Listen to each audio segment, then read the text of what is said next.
So welcome back. This is Linda Bark and Licia Berry, and we are talking about looking at inherited behavior patterns. And so we're looking through our third lens now, which is cognitive behavioral therapy. And might sound like a heavy subject, but really I have found so much use out of what I learned from my time in working as a psychiatric nurse and some very big projects years ago. And looking at, what are the triggers? I mean, we talked a little bit about triggers for us when we wanted to bring in parts integration.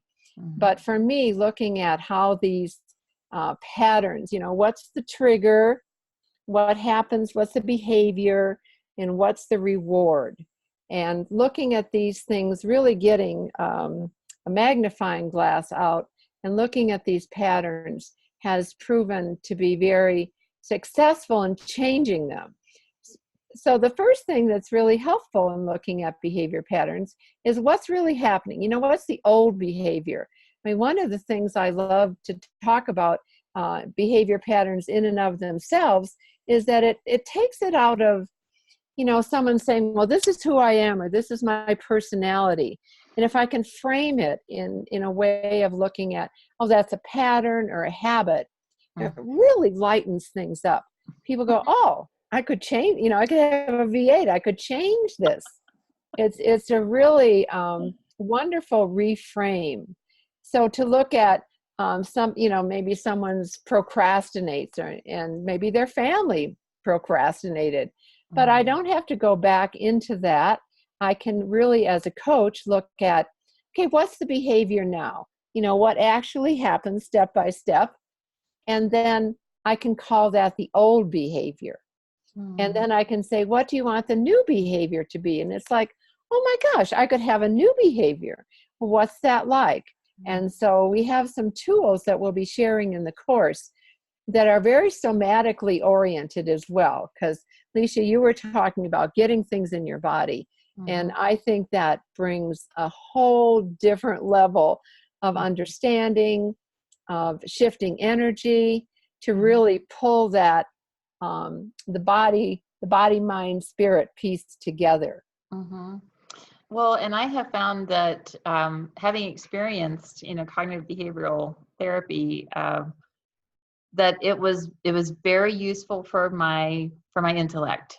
It was very useful for my mind to have tools and names and be able to talk about things and have languaging and identify, but that without pulling the other aspects of self in, the physical, the emotional, the mental, and the spiritual, all of it, holistically, that the healing or therapy goal didn't stick.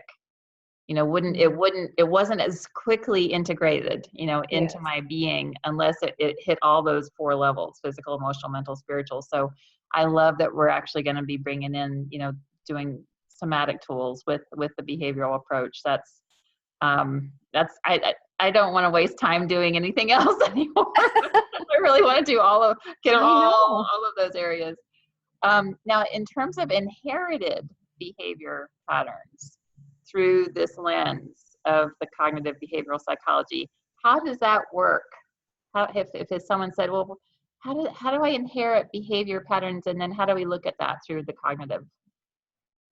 Okay, so kind of a funny way to think about this is there was a story that I heard a long time ago, which really has stuck with me, where this mother was teaching her daughter how to make a ham. I don't know. Have you ever heard this story? I don't think so. Okay, so the mother said, it was a holiday, and she was telling the daughter she said, you cut this part off, a little bit off this end and a little bit off that end, then you put it in the pan, the roasting pan. And the daughter said, well, why do you do that? And the mother said, I don't know.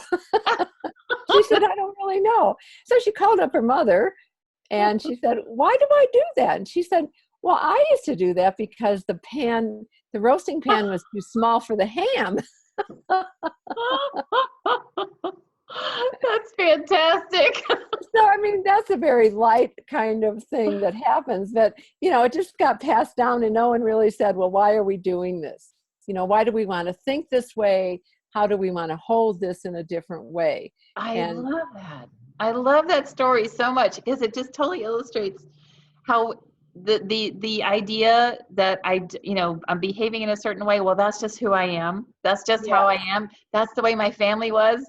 That's not right. I mean, we can change that story. So yeah. And there might be things we love about that. There might be yes, things that we want to do exactly the way our lineage has done it. But there yeah, also might be things that we might want to say, doesn't serve me anymore. right. Oh, how wonderful! I'm looking so forward to this. I know. We're hoping you'll all join us to look through these four lenses. We have one left to talk about, and that is the neurobiophysiology anatomy lens, which is really exciting to me. So join us for the fourth lens coming up now.